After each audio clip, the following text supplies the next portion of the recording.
Start. આજે હું PM Shri Eklavya ગારખડી તરફથી કૃતિ લઈને આવી રહ્યો છું. અમારી કૃતિનું નામ છે આત્મનિર્ભર ગામ.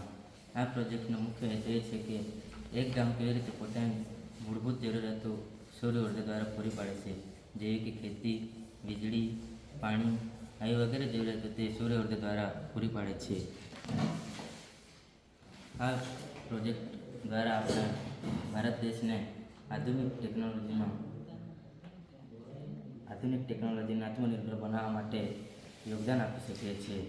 આ પ્રોજેક્ટ બનાવવા માટેની સાધન સામગ્રી સૌપ્રથમ એક કાર્ડબોર્ડ લેવાનો.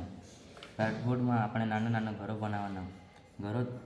કાર્ડબોર્ડથી આપણે નાના નાના વૃક્ષો તેમજ ખેતરો બનાવવાના. કાર્ડબોર્ડની મદદથી આપણે પવનચક્કી, ઘરો વગેરે બનાવવાના. ત્યારબાદ પવનચક્કીને એક મોટર અને પંખા દ્વારા જોઈન્ટ કરો. સૂર્ય ઉર્જા. સોલાર પેનલ્સ સૂર્યપ્રકાશના કિરણો જ્યારે પડે છે ત્યારે તે વીજળીમાં રૂપાંતરિત થાય છે, જે ઘરકામ માટે જરૂરિયાત જેવી વસ્તુમાં ઉપયોગ કરી શકાય છે. પવન ઉર્જા. પવનચક્કી દ્વારા પવનના ગતિ શક્તિના કારણે વીજળી ઉત્પન્ન કરી શકાય છે. જળ સંચય. વરસાદનું પાણી એકઠું કરીને પવનચક્કી ફરતા વીજળી ઉત્પન્ન કરી શકાય છે. પાણીની ટાંકીમાંથી પાણીનો ઉપયોગ કરી શકાય છે. કુદરતી ખેતી કરી શકાય છે.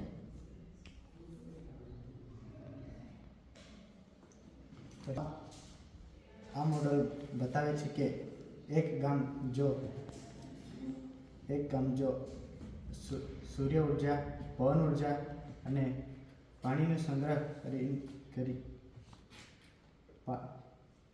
સંગ્રહ કરે અને ઓર્ગેનિક ખેતી અપનાવે તો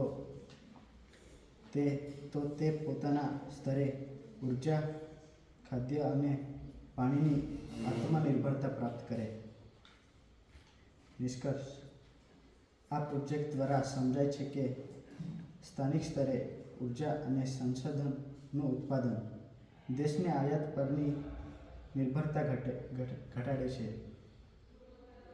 આ રીતે ગ્રામ્ય વિકાસ, નવનવી ઉર્જા, સ્વદેશી ટેકનોલોજીથી આત્મનિર્ભર ભારત બને.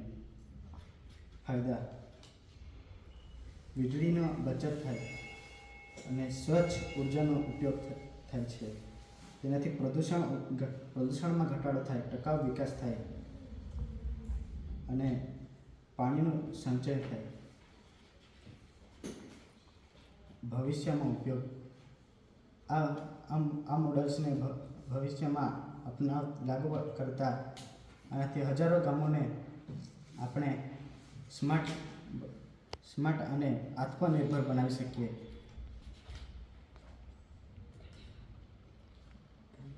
ધન્યવાદ.